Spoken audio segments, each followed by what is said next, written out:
Simon, fils de Jonas, m'aimes-tu? Mes frères, ô combien Christ, après sa résurrection, ressemblait à Christ avant sa crucifixion.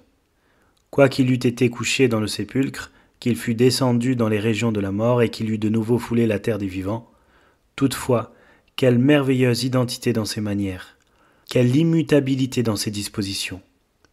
Sa passion, sa mort et sa résurrection ne purent jamais changer son caractère comme homme, non plus qu'affecter ses attributs comme Dieu.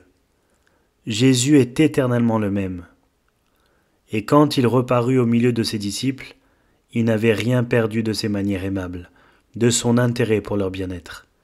Il leur parla avec la même tendresse qu'autrefois, et il les appela ses enfants et ses amis. Et quant à leurs conditions temporelles, il s'y montra attentif quand il leur dit « Enfants, n'avez-vous rien à manger ?»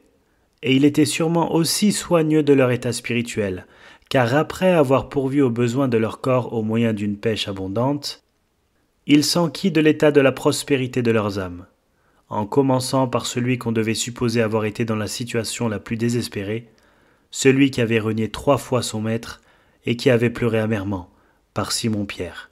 « Simon, fils de Jonas, dit Jésus, m'aimes-tu » Sans préambule, car nous avons peu de temps ce matin, et plaise à Dieu que nous en fassions un bon usage. Nous mentionnerons 3 choses. D'abord une question solennelle. M'aimes-tu? Secondement, une réponse prudente. Oui, Seigneur, tu sais que je t'aime. Et en 3e lieu, une démonstration requise du fait. Et il lui dit, paie mes agneaux. Et plus tard, paie mes brebis. Ainsi donc, c'était d'abord une question solennelle que notre Sauveur adressa à Pierre, non pour sa propre information, car comme Pierre le dit, « Tu sais que je t'aime ». Mais pour que Pierre s'examine à lui-même, il est bon que le chrétien sonde sa blessure, principalement après un grand péché. Il est juste qu'il s'examine, car le péché est une cause grave de suspicion, quant à son état spirituel, et cet état serait bien fâcheux s'il ne le portait à s'examiner sur le champ lui-même. L'examen de soi-même doit suivre spécialement le péché, quoiqu'il doive être dans les habitudes journalières du chrétien et d'une pratique constante. Notre Seigneur, dis-je, adressa cette question à Pierre, afin qu'il pût se demander à lui-même, comme nous supposons qu'il nous est aussi demandé ce matin, de la mettre dans nos cœurs. Que chacun, donc, se demande, au nom de son Sauveur et dans son propre intérêt, « Aimes-tu le Sauveur? Aimes-tu le Rédempteur béni ?» Faites attention à la nature de cette question. Cette question concernait l'amour de Pierre. Jésus ne lui dit pas « Simon, fils de Jonas, me crains-tu » ou bien « M'admires-tu, m'adores-tu » Cette question ne regardait pas non plus sa foi. Il ne lui dit pas « Simon, fils de Jonas, crois-tu en moi ?» Mais il lui demanda « M'aimes-tu » J'insiste sur ce point parce que l'amour est la meilleure preuve de la piété. L'amour est la plus éclatante de toutes les grâces, et c'est pour cela qu'elle est la meilleure des preuves. Je ne crois pas l'amour supérieur à la foi. Je crois que celle-ci est le fondement de notre salut, qu'elle est la mère de la grâce et que l'amour en procède. Je crois que la foi est la racine de la grâce et que l'amour en est le rejeton. Mais quant à son éclat, la foi n'égale pas l'amour. La foi, si nous la possédons, est un signe certain que nous sommes enfants de Dieu. Et il en est de même de toutes les autres grâces, mais il en est plusieurs qui ne sont pas si visibles aux yeux des autres. L'amour est la plus brillante de toutes. Si j'ai dans le cœur une véritable crainte de Dieu, je suis alors enfant de Dieu. Mais la crainte étant une grâce plus voilée, qui n'a pas cette auréole de gloire qui appartient à l'amour, ce dernier devient une des meilleures preuves et un des signes les plus faciles à discerner de la vie spirituelle. Si l'on manque d'amour, les autres grâces font aussi défaut dans la même proportion. Si vous avez peu d'amour, je crois que c'est un signe de la faiblesse de votre foi, car celui qui croit beaucoup aime beaucoup. Si l'amour est faible, la foi le sera aussi, ainsi que l'assurance en Dieu. Et quelque grâces qu'on possède, quoique la foi soit la racine de toutes, cependant, elles sont si fortement attachées à l'amour que si l'amour est faible, toutes les autres grâces s'en ressentiront. C'est pour cela que notre Seigneur adresse à Pierre cette question. « M'aimes-tu » Observez en outre que notre Seigneur n'adressa aucune question à Pierre sur ses œuvres. Il ne lui dit pas Pierre, combien de temps as-tu pleuré? Combien de temps as-tu fait pénitence pour ton grand péché? Combien de fois as-tu sollicité à genoux ma miséricorde pour le mépris dont tu m'avais couvert, et pour cette terrible malédiction et cette imprécation que tu as prononcée sur toi lorsque tu reniais à ton Seigneur, que tu avais déclaré vouloir suivre en prison et même à la mort? Non, ce n'était pas en vue de ses actes, mais de l'état de son cœur, que Jésus lui dit « M'aimes-tu » pour nous enseigner ceci, que, quoique les œuvres doivent suivre un sincère amour, cependant l'amour surpasse les œuvres et que les œuvres sans l'amour sont des preuves sans valeur. Il peut y avoir des larmes, mais des larmes que Dieu n'acceptera pas, s'il n'y a pas d'amour pour lui. Nous pouvons faire quelques œuvres, mais ces œuvres ne seront pas acceptées si elles ne sont pas accomplies par amour pour sa personne. Nous pouvons pratiquer un grand nombre de cérémonies et d'observances religieuses, mais si l'amour n'est pas à la base de toutes, ces choses sont vaines et inutiles. Ainsi la question « m'aimes-tu » est-elle une question vitale, infiniment plus que toutes celles qui concernent simplement notre conduite extérieure. C'est une question qui arrive au cœur lui-même et qui amène tout notre cœur à une seule question. Car si l'amour est mauvais, tout le reste est mauvais. Simon, fils de Jonas, m'aimes-tu? Ah bien, cher frère, nous avons bien des motifs pour nous adresser cette question. Si notre Sauveur n'était qu'un homme semblable à nous, il aurait souvent pu croire que nous ne l'aimions pas du tout. Permettez que je vous remette en mémoire diverses choses qui nous autorisent à vous poser cette question. M'aimes-tu? Je ne parlerai que de la semaine qui vient de finir. Viens donc avec moi, mon frère en Christ, et jette un regard sur ta propre conduite. Quand tu as prononcé une parole de colère avec un regard hautain, le Seigneur n'aurait-il pas pu te dire « M'aimes-tu » ? Quand tu as fait telle ou telle chose que tu savais très bien dans ta conscience n'être pas d'accord avec son commandement, n'aurait-il pas pu te dire « M'aimes-tu » ? Ne te souviens-t-il pas de cette parole de murmure quand quelqu'une de tes affaires cette semaine allait mal? N'as-tu pas à cette occasion médit de Dieu et de sa providence? Ou alors ce Sauveur plein d'amour, jetant sur toi un regard plein de pitié et de tristesse, n'aurait-il pas pu te dire « Pourquoi parles-tu ainsi? M'aimes-tu » ? Je n'ai pas besoin de m'arrêter ici à détailler les divers péchés dont vous vous êtes rendu coupable. Vous avez assez de péchés, j'en suis certain, pour que vous vous accusiez, si même vous ne vous appuyez sur ceci, que le sceau auquel se reconnaissent ses disciples, c'est à son amour pour vous et non à votre amour pour lui. Oh, ne vous êtes-vous pas dit à vous-même, si je l'avais aimé davantage, je n'aurais pas autant péché. Et puis je l'aimais, quand j'ai si souvent violé ses commandements. Ai-je réfléchi son image dans le monde, comme j'aurais dû le faire? N'ai-je pas dissipé bien des heures dans cette semaine que j'aurais pu employer à lui gagner des âmes? N'ai-je pas perdu bien des moments précieux en conversations frivoles et légères que j'aurais pu consacrer à de ferventes prières? Oh, combien de paroles prononcées qui, si elles n'ont pas été licencieuses, ce que j'espère, n'ont pas été telles qu'elles auraient dû être, pour devenir une bénédiction pour ceux qui les écoutaient. Oh, combien de folies elles ont encouragé. Sur combien de péchés elles ont fermé les yeux. Combien de crimes elles ont couverts. Comme j'ai fait saigner le cœur de mon Sauveur. Combien j'ai fait tort à sa cause, et déshonoré à quelque égard la profession cordiale de mon amour pour lui. Adressez-vous ces questions, bien-aimés frères, demandez-vous, est-ce là ta tendresse pour ton ami? Toutefois, je veux espérer que cette semaine est une de celles dans lesquelles tu as peu péché manifestement, quant au monde, et même dans ton propre jugement en te livrant à des actes criminels. Mais permets-moi de te poser une autre question. Ta propre mondanité ne rend-elle pas ton jugement suspect? Quelles ont été tes préoccupations depuis le lundi matin jusqu'au samedi soir? À peine as-tu eu le temps de penser à lui. Dans quelle cachette as-tu relégué Jésus pour faire place à tes balles de marchandises? Où l'as-tu logé pour t'occuper de ton grand livre et de ton journal? Combien peu de minutes lui as-tu réservé? Tu as été occupé de ton magasin, de ta bourse, de ta ferme, et tu t'es réservé peu de temps pour être en communion avec lui. Réfléchis à ce que je te dis. Repasse en ta mémoire chaque jour de cette semaine. Peux-tu dire que ton âme se soit envolée vers lui, sur les ailes d'un désir passionné? As-tu langui dans cette semaine après ton Sauveur, comme le cerf brame après les eaux courantes? Peut-être a-t-il passé tout un jour près de toi, sans que tu lui aies donné une seule de tes pensées. Et alors tu as pu te dire avec un sentiment de reproche, « Comment ai-je pu oublier ainsi Christ aujourd'hui ? Je n'ai pas contemplé sa personne ni marché avec lui. Je n'ai pas imité Enoch. Je savais qu'il serait volontiers venu avec moi dans mon magasin.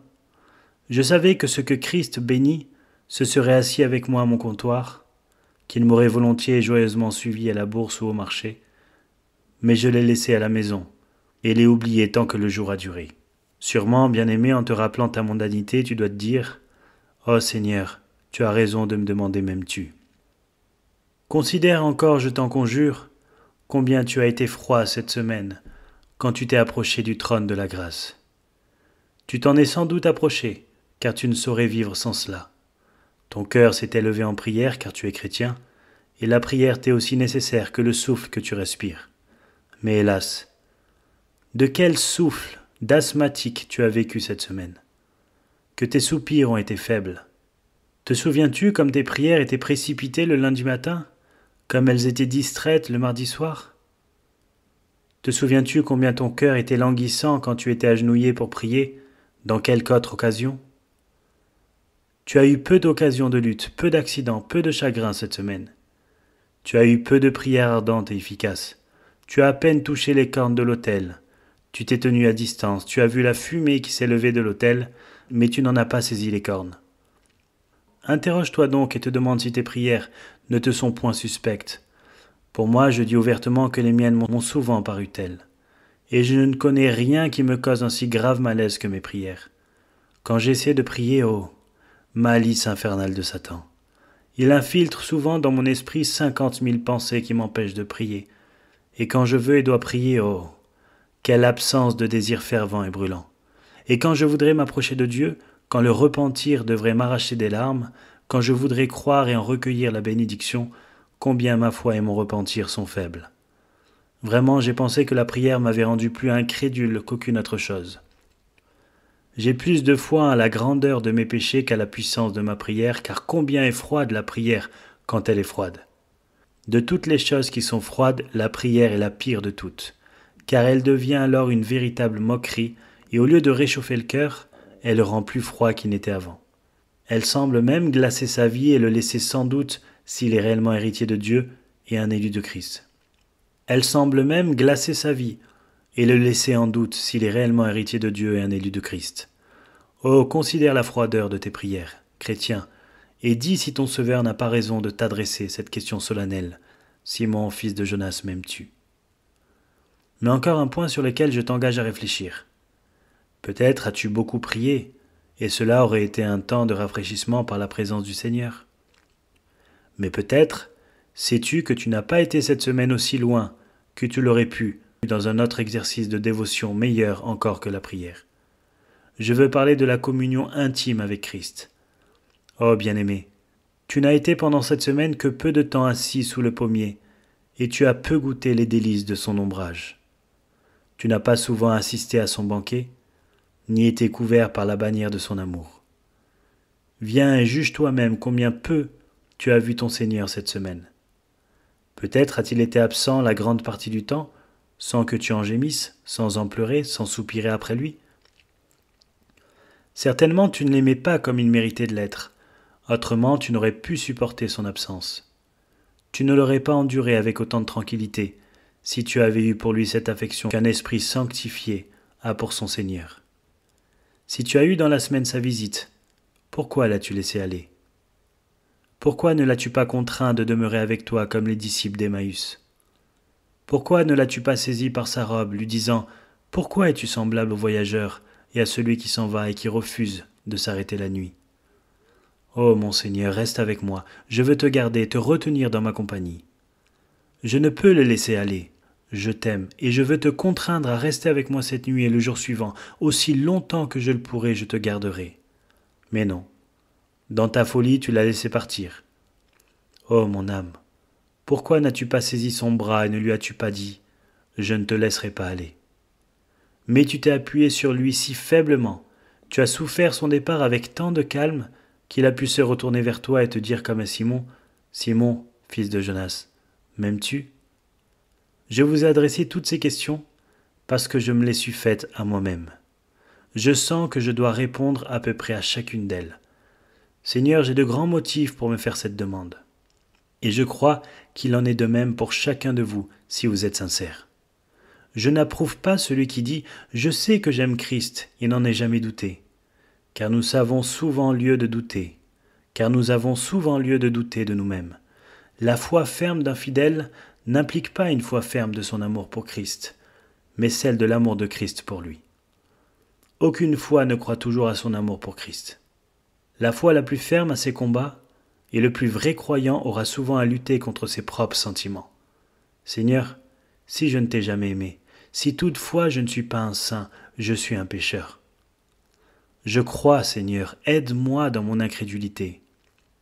Le disciple peut croire quand il ne sent pas d'amour, car il peut croire que Christ aime son âme. Et quand il n'en a aucune preuve, il peut aller sans cela à Christ et s'appuyer sur lui tel qu'il est, avec une foi simple, se tenant fermement attaché à lui. Quoiqu'il ne voie pas les preuves de son amour, qu'il marche dans les ténèbres, privé de toute lumière, cependant, il peut se confier au Seigneur et s'attendre à son Dieu. Mais il doit savoir que c'est tout autre chose que d'aimer Jésus, et que sur ce point, nous avons un besoin continuel de nous adresser ces questions et d'examiner scrupuleusement l'étendue et la nature de nos preuves. J'arrive maintenant à mon second point, qui est une réponse prudente. « Simon, fils de Jonas, m'aimes-tu » Simon fit une très bonne réponse. Jésus lui avait demandé d'abord s'il l'aimait plus que les autres, et Simon n'osa répondre oui. Il avait été jadis un peu orgueilleux et même beaucoup. Il avait pensé qu'il était meilleur que les autres disciples. Mais dans cette occasion, il éluda la question et n'osa pas répondre qu'il aimait mieux que les autres.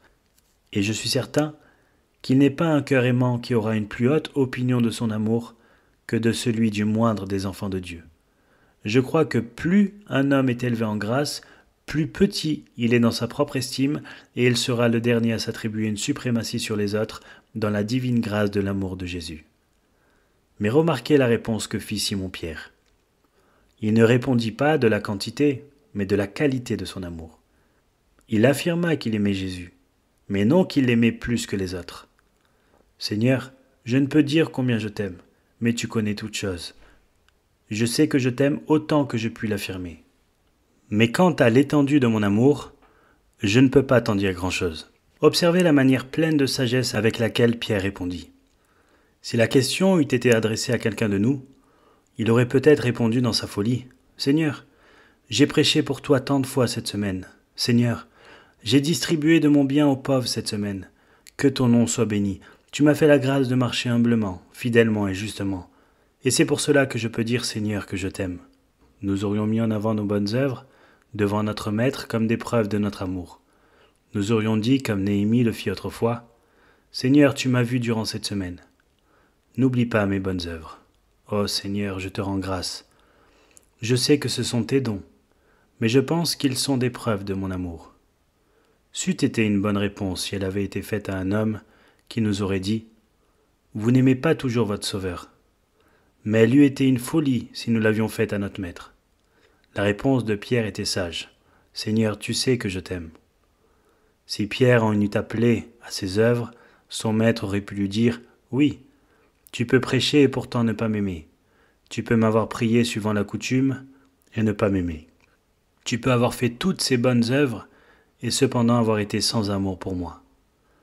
Je ne t'ai pas demandé quelles étaient les preuves de ton amour, mais ce qu'était ton amour même. » Il est probable que tous mes chers amis ici présents auraient répondu « T'aimer, Seigneur, quand mon cœur brûle pour toi et que je me sens prêt à aller pour toi en prison ou à la mort?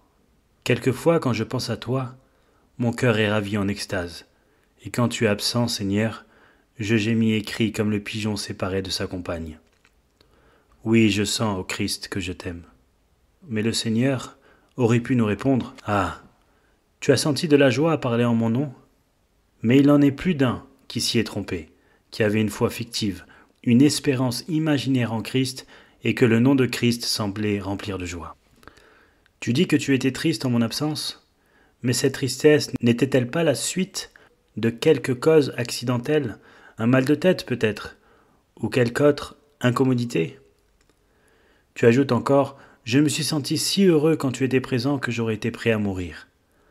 Ah, Pierre avait tenu autrefois le même langage, mais il fit une triste découverte quand il sonda ses sentiments. Car quoiqu'il se soit jeté à la mer pour Christ, son âme eût été éternellement perdue si le Seigneur ne lui eût fait grâce quand il avait renié 3 fois, avec imprécation contre lui-même. Mais non, Pierre fut prudent. Il ne mit point en avant ses sentiments et sa profession. Il ne fournit point ses preuves. Quoiqu'elles fussent bonnes en elles-mêmes, il ne les mit pas devant Christ. Il se borna à faire appel à sa toute science. Il ne lui dit pas « Mon cœur contient-elle une telle disposition ?» car tel ou tel signe l'indique. Mais que lui dit-il ? « Seigneur, tu peux voir ce qui se passe en moi, et je n'ai pas besoin de te rien dire de plus. Seigneur, tu sais que je t'aime. » Maintenant, pourrions-nous, chers amis, aujourd'hui même, faire une réponse semblable à cette question ? Si Christ venait dans ce lieu, auprès de ces bancs, oserions-nous en appeler à sa toute science, à sa connaissance infaillible de notre amour pour lui ? C'est là la pierre de touche qui distingue un vrai chrétien d'un hypocrite. Si vous êtes un hypocrite, vous pourriez dire « Mon pasteur sait que je t'aime, les diacres le savent aussi, et ils le croient, car ils m'en ont donné une attestation écrite. Les membres de mon Église croient aussi que je t'aime, car ils me voient assis à ta table. Mes amis pensent de même, car ils m'entendent souvent parler de toi. Mais vous ne pourriez pas dire, Seigneur, tu sais que je t'aime. Ô formaliste, ton propre cœur est témoin que tes œuvres secrètes protestent contre cette profession, car tu ne pries point dans le secret de ton cabinet, et tu ne peux pas prier en public pendant 20 minutes. Tu es chiche et parcimonieux dans ce que tu donnes à la cause de Christ, mais tu peux te tromper à cet égard pour être vu. Tu es un homme colère et violent. Mais quand tu viens dans la maison de Dieu, tu sais prendre les allures d'un homme pieux et débonnaire, parler avec une affectation hypocrite, comme si tu étais un homme de bonne manière, et qui ne se fâche jamais. Tu peux prendre en vain le nom de ton maître, mais si tu en entends un autre faire de même, tu es impitoyable pour lui. Tu affectes d'être très pieux, et cependant si les hommes savaient que tu arraches à la veuve sa maison et que tu dépouilles l'orphelin de son patrimoine, ne cesserais-tu pas de parler si haut de tes bonnes œuvres ? Ton propre cœur te dit que tu es un menteur devant Dieu. Mais pour toi, ô chrétien sincère, la question du Seigneur sera bienvenue et tu peux y répondre avec une sainte crainte et une confiance dans la grâce. Une telle question n'a jamais été faite à Judas. Le Seigneur aimait Pierre autant qu'il était jaloux de son affection, autrement il n'aurait jamais ainsi réclamé l'assurance de son attachement. Et c'est de cette manière qu'il en appelle à l'affection de ceux qu'il aime, de ceux qu'il aime le plus. La réponse est rappelée également ici pour toi. Seigneur, tu connais toutes choses. Ne peux-tu pas regarder en haut, quoique méprisé par les hommes, rejeté par ton ministre, repoussé par les diacres, mésestimé par plusieurs ? Ne peux-tu pas regarder en haut et dire « Seigneur, tu connais toutes choses, tu sais que je t'aime » ? Ne le dis pas avec vanterie et bravade, mais si tu peux le dire en sincérité, sois heureux et bénis Dieu de ce qu'il t'a donné un amour vrai pour ton Sauveur, et demande-lui de l'accroître, et de faire que l'étincelle devienne une flamme, et le grain de sénévé une montagne. Simon, fils de Jonas, m'aimes-tu ? Oui, Seigneur, tu sais toutes choses, tu sais que je t'aime. Et maintenant, il y a ici une démonstration requise. Paix mes agneaux, paix mes brebis. Telle était la démonstration de Pierre. Il ne faut pas nécessairement que ce moyen de montrer notre amour soit le chemin de tous. Il y a des chemins divers pour les divers disciples. Les uns ne sont pas qualifiés pour paître les agneaux, car ils sont eux-mêmes de petits agneaux. Il en est d'autres qui ne pourraient pas paître des brebis, car ils ne peuvent pour le présent voir de loin. Ils sont faibles dans la foi et ne sont pas faits pour enseigner du tout. Ils ont toutefois d'autres moyens de montrer leur amour au Sauveur, qu'il me permet de leur adresser quelques réflexions sur ce sujet. M'aimes-tu ? Alors, une des meilleures preuves que tu puisses m'en donner, c'est de paître mes agneaux. Ai-je 2 ou 3 enfants qui aiment et craignent mon nom ? Si tu as besoin de faire une œuvre qui montre que tu m'aimes véritablement et que tu es plus qu'un orgueilleux prétendant, va et paie-les. Ne sont-ils pas du nombre de ces petits que j'ai rachetés de mon sang dans une école enfantine ? As-tu besoin de faire quelque chose qui mette en évidence que tu es réellement à moi ? Alors ne va pas t'asseoir avec les anciens, ni disputer avec les docteurs dans le temple. J'ai fait cela moi-même, mais toi, va, et t'assieds avec les jeunes orphelins, et montre-leur le chemin du royaume. Paix mes agneaux. Cher et bien-aimé, une réflexion m'a dernièrement rendu très perplexe, savoir que notre gouvernement d'Église n'était pas selon les Écritures. Il est scripturaire à un certain point, mais il ne l'est pas entièrement.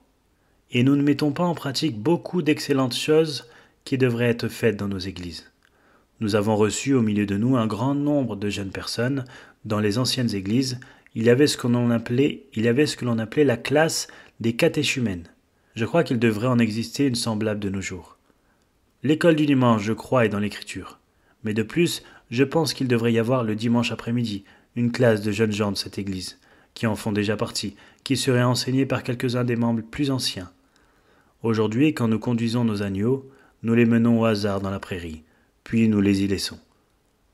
Il y a plus de 100 jeunes gens dans cette église qui, positivement, quoi qu'il en soit membre, ne devraient pas être laissés seuls.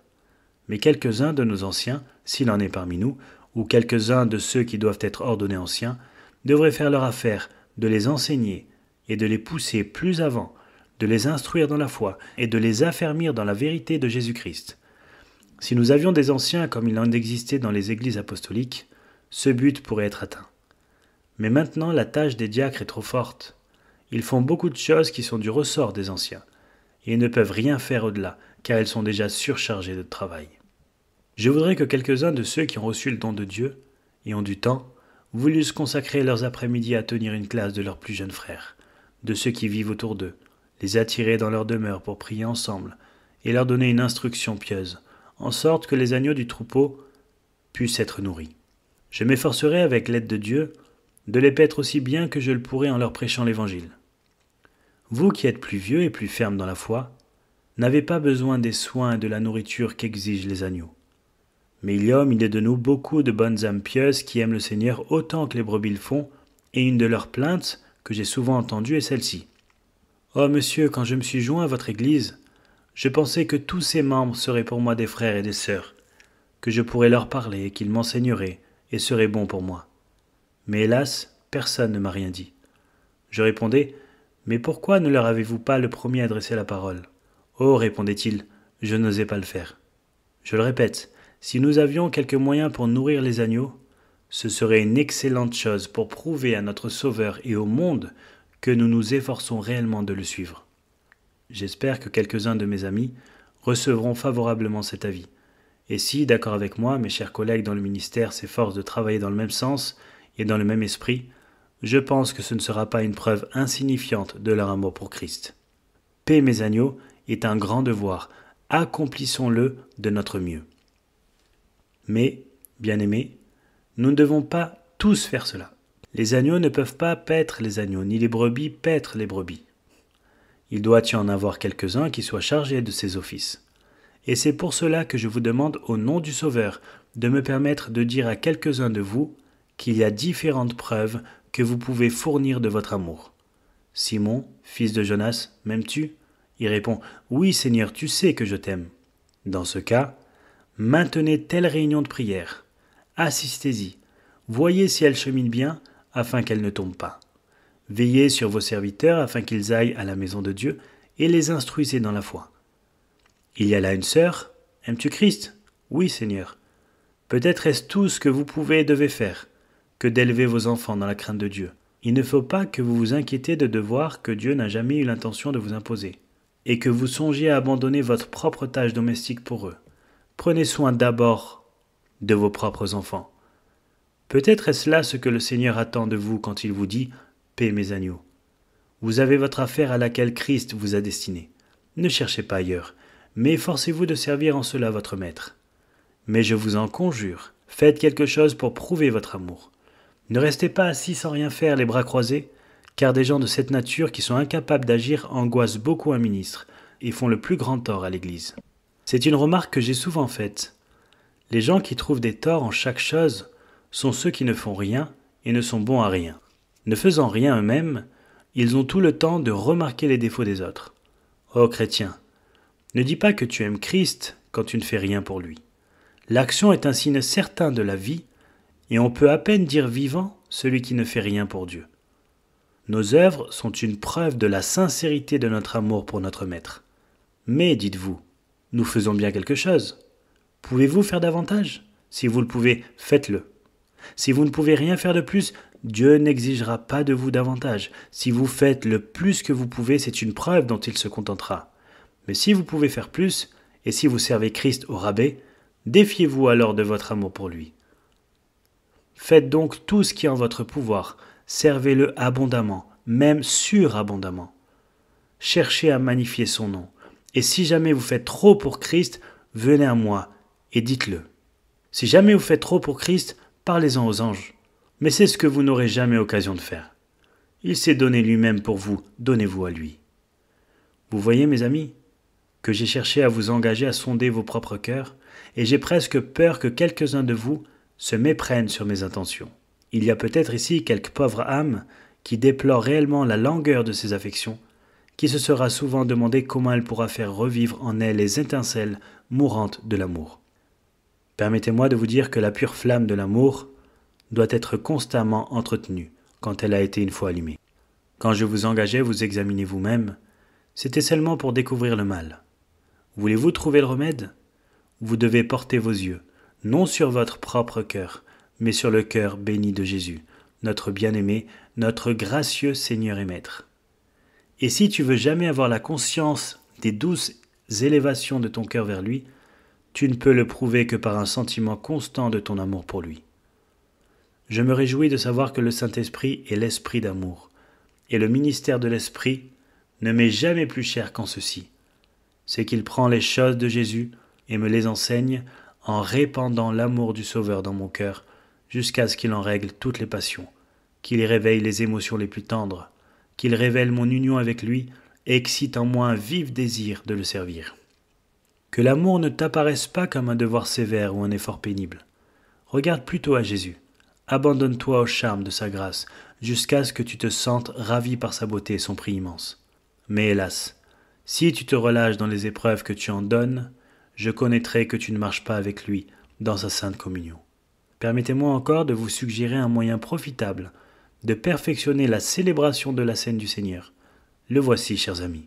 Quand vous y participez, renouvelez votre consécration à Christ. Cherchez-vous à vous donner dès ce matin tout de nouveau à votre Maître. Dites dans vos cœurs ce que je dis maintenant de mes lèvres. Ô mon précieux Sauveur Jésus, je t'aime. Tu sais que je me suis donné en quelque mesure à toi, et je t'en rends grâce. Que ton nom soit béni, de ce que tu as accepté les œuvres de ton indigne serviteur. Mais ô Seigneur, j'ai la conscience que je ne me suis pas dévoué à toi autant que j'aurais dû le faire, et que j'ai manqué en beaucoup de choses. Je ne veux pas prendre de résolution de mieux vivre pour ta gloire, mais je veux te supplier de m'aider à le faire. Ô Seigneur, je te remets santé, vie, talent, pouvoir et tout ce que je possède. Tu m'as racheté entièrement. Prends-moi donc à toi ce matin, baptise-moi du Saint-Esprit et fais que je sente une vive affection pour ta personne sacrée. Que j'obtienne cet amour qui triomphe du péché et purifie l'âme, cet amour qui affronte le danger et va au-devant des difficultés pour l'amour de toi. Puis-je être désormais et à toujours un vaisseau de miséricorde, consacré et choisi par toi dès avant la fondation du monde. Aide-moi à affermir mon élection. Que je désire te renouveler ce matin par ta grâce en me consacrant entièrement à ton service. Et quand vous buvez le sang de Christ et mangez sa chair spirituellement, je vous en conjure que le souvenir solennel de son agonie et de ses souffrances pour vous vous anime d'un plus grand amour pour lui et que vous soyez plus que jamais dévoués à son service. Si cela a lieu, ce sera une grande bénédiction pour nos églises. Y assistés par le Saint-Esprit dans l'accomplissement de cet acte, nous serons tous des hommes d'une piété réelle, fermement attachés à lui, et au dernier jour, nous ne serons point confus. Quant à vous, qui ne vous êtes jamais donné à Christ, je ne peux pas vous demander de renouveler un vœu que vous n'avez jamais fait auparavant, ni de faire une promesse que vous seriez incapable de tenir. Je peux seulement prier pour vous, afin qu'il plaise à l'Éternel votre Dieu Sauveur de se révéler à votre cœur, et qu'un sentiment de son pardon, acheté au prix de son sang, puisse amollir vos cœurs de pierre. Que vous puissiez être portés à vous donner à lui, sachant qu'en faisant cela, vous acquérez la meilleure preuve qu'il s'est donnée lui-même pour vous. Veuille le Dieu Tout-Puissant vous bénir. Que ceux de vous qui partent emportent sa bénédiction, et que ceux qui restent reçoivent sa faveur pour l'amour de Christ.